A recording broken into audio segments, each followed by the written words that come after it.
considérés comme des animaux dangereux et souvent pourchassés, les serpents jouent pourtant un rôle très important dans l'équilibre des écosystèmes.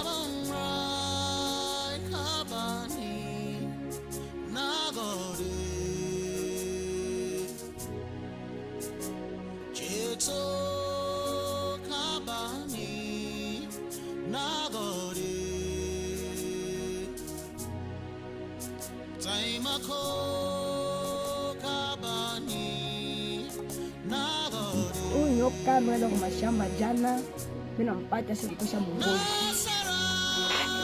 Antoacho vitondola ndio sana kingia ningia mungini yake, ndio mnekirokota mafai kintu. Tunazana na mtu anazana. Kama anazana mtumbo bila bakia, tunafanya seremonia na kunywa deja ila mtumbo bila tobo. Mama. Tutabeba hii ngozi yake, na bulongo pale pale bila litondolea.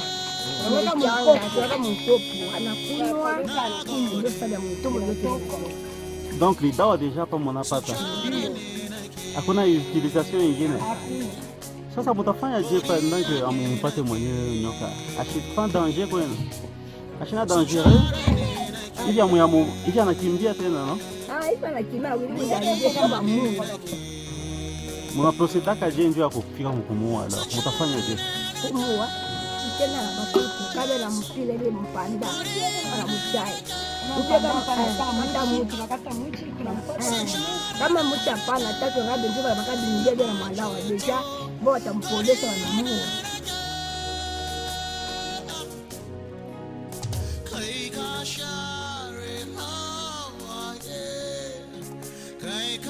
C'est un python séba.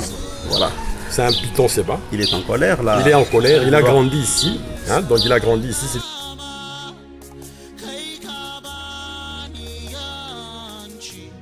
Leur préservation constitue aujourd'hui un enjeu environnemental, mais également scientifique et médical.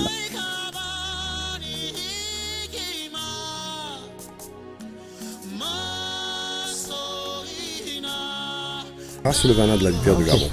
Je vais mettre là, vous allez voir, et puis on va les remettre après. Voilà le venin, sous forme stockée. Ça, c'est le venin. Il y a une soume. Il y a vipère, tout est stocké. Il y a une soume, il a quoi ça sucre. Quand on est pas kilonda, ça va jouer le même effet que la morsure. Alors, tu n'es pas caïbi pour envoyer le gramme, ça te coûte en moyenne 600 €. C'est beaucoup d'argent.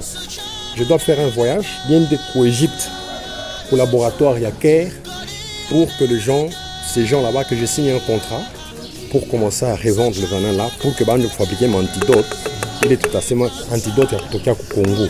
Voilà. Je dois aller voir le ministre de l'Environnement à Kinshasa pour avoir cet arrêté ministériel. Afin de commencer à vendre le venin voilà. Du serpent. Mais ça, c'est très bien. C'est beaucoup d'argent. Je vends le venin officiellement, mais quand même, en tant qu'herpétologiste, nous sommes appelés à stocker. Il y a vipère du Gabon que vous avez vu là. Il faut que je ferme bien le bocal, n'est-ce pas? Et il ne faut pas mettre ça à la portée des enfants. Minetunga toujours dans le frais, n'est-ce pas? Je vais vous montrer encore en Guinée. Il y a vipère hertante. Il y a un kipiri, venin cytotoxique. Il y a un venin hémotoxique. C'est puissant. Ça, c'est le venin neurotoxique. Aïna liquide. Il n'a pas ivi parce que tu es séché. Tu es caoucha dû garder ma protéine. C'est l'accumulation de plusieurs protéines. Il n'a pas toxine. Yoi, les soumou, il y a kipiri. Il y a liquide. Tu es par aluminium, tu es caoucha. Dans peu de temps, il y a caoucha et tu es stocké. Maintenant, tu dois extraire du serpent. Oui. On a procédé comment? Écoute, très facile. Michel était le valve. Il y a une valve. Tu as un nyoka, tu as un moins capable de plastique. Tu as un loum. Il y a un injecté sous mon valve et puis je récupère.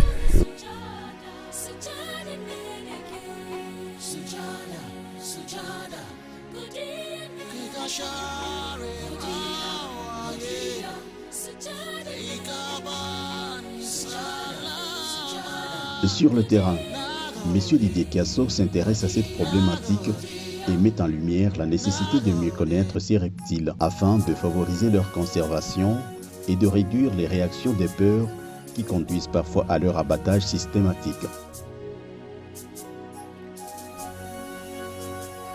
Il y a plusieurs types d'espèces. Comme en Afrique centrale, nous dénombrons 155 espèces. Sur les 155 espèces, nous avons 55 qui sont vénéneuses. n'est-ce pas? Il y a des cobras cracheurs, des cobras non cracheurs, comme le cobra melanoleka, que je vais vous présenter, vous allez voir. Et des vipères du Gabon, vipères hertantes. Il y a plusieurs types de serpents qui ont des venins cytotoxiques. Il y a des espèces dans le 5 qui ont des venins hémotoxiques et le venin neurotoxique. Maintenant, comme il y a 3 types de venins, on crée de produits qui doivent neutraliser, disons, le venin dans le sang. On appelle ça un traitement étiologique parce qu'il y a 2 types de traitements. Il y a les traitements symptômes, donc les traitements étiologiques, c'est mettre de l'antidote dans le corps pour neutraliser le venin.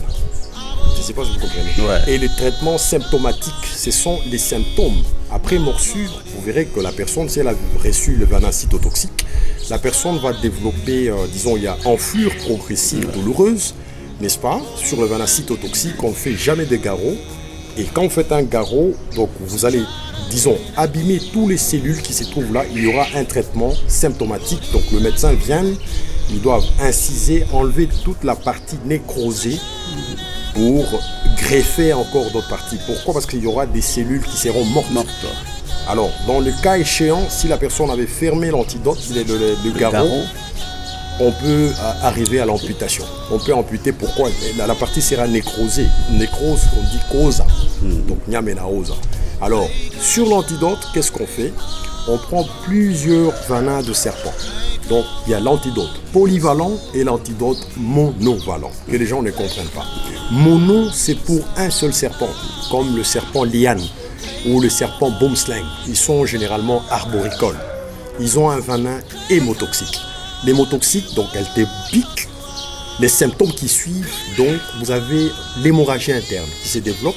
Vous avez saignement, disons, partout sur votre corps où il y a orifice. Vous avez le saignement par la bouche, par le nez, par les oreilles et par les yeux, partout, à l'anus, même à l'appareil génital, vous allez saigner.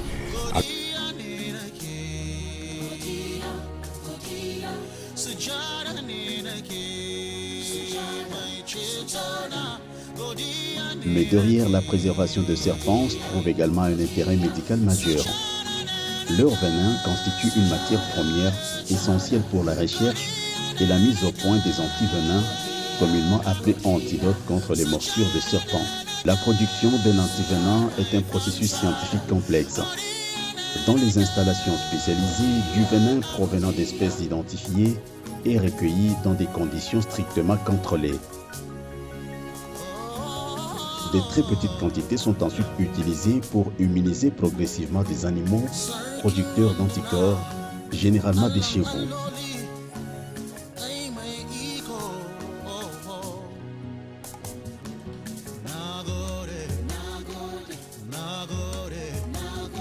Les saigner.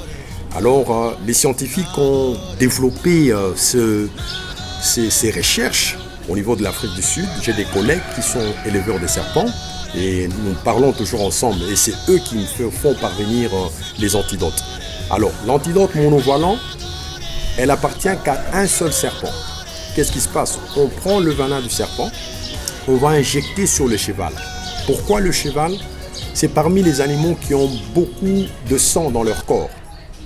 Alors, on injecte des petites quantités, des petites doses de venin sur le cheval pendant en moyenne 3 mois. Et c'est après 3 mois parce que les chevaux développent des anticorps qui luttent contre ces morsures. Elle va faire juste la fièvre, puis après elle va se sentir encore mieux. Pourquoi? Le sang là-bas du cheval, c'est d'une bonne quantité et on va aller retirer ces sangs pour mettre ça dans des trousses. Les trousses, des sacs à sang. Hein? Vous voyez les trousses médicales qu'on voit les sangs. Maintenant, quand on met le sang du cheval dans la trousse, vous allez voir qu'il y a une partie qui remonte dessus. Cette partie qui est liquide, qui est transparente comme de l'eau, qui se sépare du sang, on appelle ça le plasma. Et c'est dans les plasmas où il y a les antibodies. Antibodies, c'est les anticorps. Et on va prendre ces plasmas pour en faire l'antidote. Ça, c'est l'antidote monovalent. L'antidote polyvalent, c'est qu'on prend le venin de la vipère du Gabon, on prend le venin de la vipère hertante, on prend le venin du cobra cracheur ou cobra melanoleka, on mélange plusieurs venins pour en faire un seul antidote. Pourquoi ils ont fait cela? Parce qu'il y a des cas de victimes qui sont mordues par le serpent. Ces victimes ne savent pas identifier la bête. Parce que quand elle se présente à l'hôpital, elle doit poser la question de savoir, le docteur posera la question de savoir c'est quel type de serpent qui est appliqué pour administrer le médicament ou l'antidote. Et bien non, la personne ne sachant pas, on va prendre l'antidote polyvalent selon les symptômes de la victime et on va l'injecter cet antidote. Parce que en fait, les symptômes qui suivent sur les antidotes, le venin neurotoxique, il y a la faiblesse progressive douloureuse, n'est-ce pas? Donc la personne, elle est faible, elle a tendance à vomir. Ça, c'est le venin neurotoxique. C'est comme si on ingérait une machine à vomir dans une personne. La personne va vomir même 3 fois, 4 fois, 5 reprises et des douleurs aiguës du ventre. On se dit c'est le venin neurotoxique. Il n'y a pas d'enflure. Mais le venin cytotoxique, c'est l'enflure progressive douloureuse. Donc vous sentez que les symptômes, il y a enflure, on sait que ça c'est un venin cytotoxique. Et facilement, il y a même des médecins qui viennent dans les sociétés où on va donner cours. Il y a des médecins qui participent dans le cours de toxicologie. On y insère plusieurs types de venins. Et voilà un peu comment ça se passe.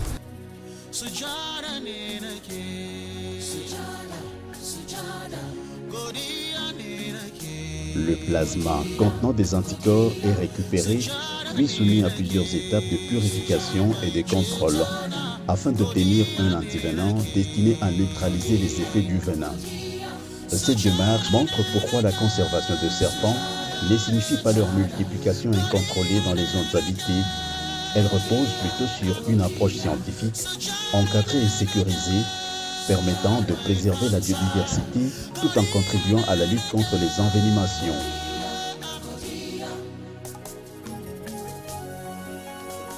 Nyoka, c'est un bon régulateur. Il y a un prédateur à courir à campagne. Donc, il y a un nyoka au moins. Si bantu joto nenda vers nyoka kumu, kaba na ona nyoka, banezo kutwita, tunambeba tunamweka un peu plus loin, nju ashikuye danger yako. Et les serpents sont là pour réguler bampanya na babiula ju bishuki. On avait on a ou nyoka yote, ça pose un problème. Jo abantu mashamba, jo conseil l'empathie. Tutaleta numéro. Kama unaona nyoka kwa mashamba, eka unatoka panjimo unarura munatwita. Papa toma de twita, tutavoila hii ma équipement protection mliona. Tunabeba ma équipement, tunabeba gari, tunaenda tunabamba nyoka, tunamweka tambari au tunamweka en quarantaine comme nous le faisons parce que nous les gardons convenablement.